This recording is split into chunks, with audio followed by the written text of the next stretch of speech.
Hello guys, welcome to my YouTube channel.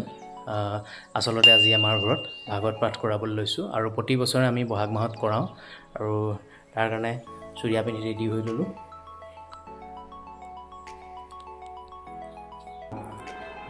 এই ভকত আহিছে, মা আৰু দেউতাই সেৱা ধৰিছে। এই আমাৰ দাইহেতে কামত লাগি আছে সকামৰ কাৰণে। এই আমাৰ হেকেট দাই আৰু আমি এয়া দুবনিকাই বুলি কওঁ আচলতে। তামোল কাটি আছে।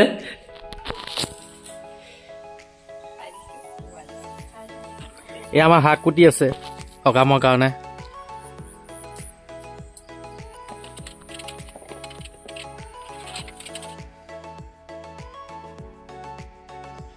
ভাগৱত প্ৰতিষ্ঠা কৰাৰ পিছতে উৎসৰ্গা সেৱা আমি কৰোঁ।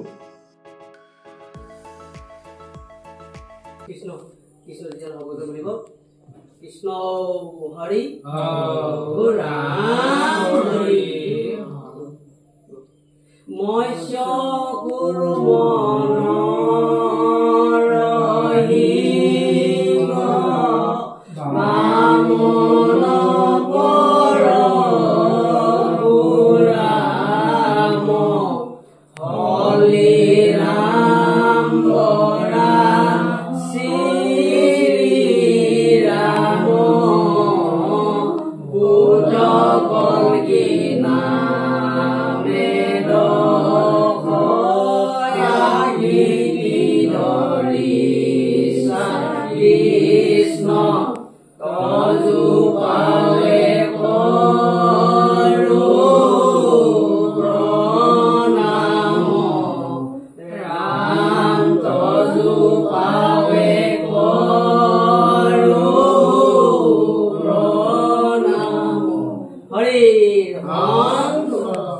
আনফালে ভোজন কাক্ষত ব্যস্ত হৈ আছে আমাৰ মধু বৰ্মা আৰু বন্দনা খুৰী। এওঁলোকে আজি আমাৰ ৰন্ধন কাৰ্য সম্পন্ন কৰিছে ভকতক খুৱাবৰ বাবে। খুব ভালকৈ ৰান্ধে এওঁলোকে।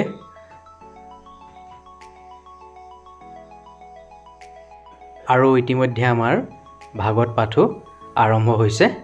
তোমাৰ সন্মত পথ কেৱলে ভকতি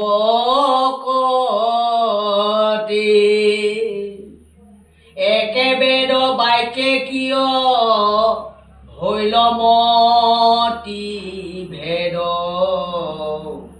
কিংকৰ কেশৱ ক্ষয় কৰাছে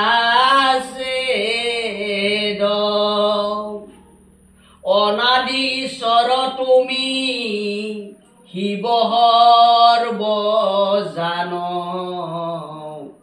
পৰিছেদ দাতা তুমি বিনে নাহিয়ান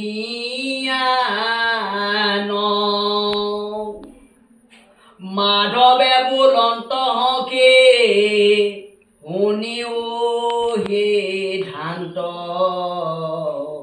তুমি মোৰ মহামিত্ৰ ভকত একান্ত পূৰ্ব প্ৰলয়ত নষ্ট হৈল বেদ বাণী কহিলো ব্ৰহ্মাতময়ী উদ্ধাৰিয়াদি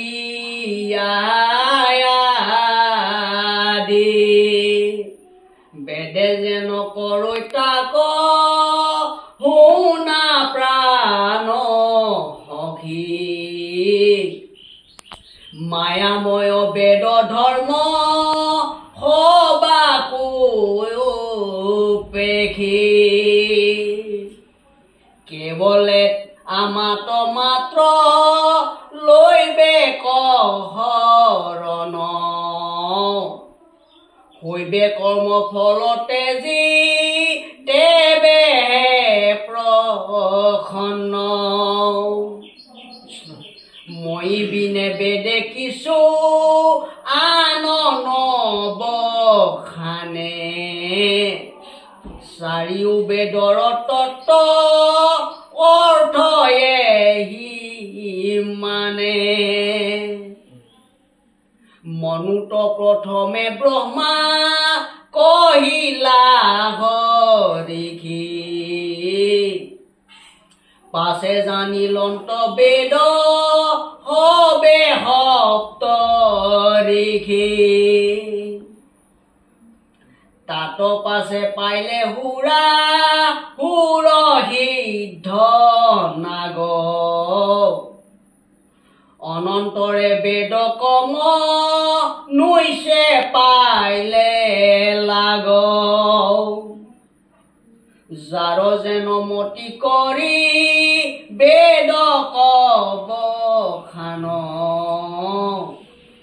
নিজ অৰ্থ ভকতিত তেজি বুজয়ান কেহু বোলে বেদে কৈ যজ্ঞ ব্ৰত দানে কেহু বোলৈ ক্ষুদ্ৰ দেৱ পূজা তীৰ্থ স্থানে কেহু বোলৈ বেদে কৈ জ্ঞানতে হে গতি গুণৰ ইচ্ছায়ে বুজে যাৰ যেন মতি। ভাগৱত পাঠ সম্পূৰ্ণ হোৱাৰ পিছত সকলোকে নিৰামিষ ভোজনেৰে আপ্যায়ন কৰা হয়।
আশা কৰিছোঁ আপোনালোকে ভিডিঅ'টো চাই ভাল পালে আৰু যিসকলে মোৰ চেনেলটো নতুনকৈ চাইছে তেওঁলোকক মোৰ চেনেলটো ছাবস্ক্ৰাইব কৰি দিবলৈ অনুৰোধ জনালোঁ।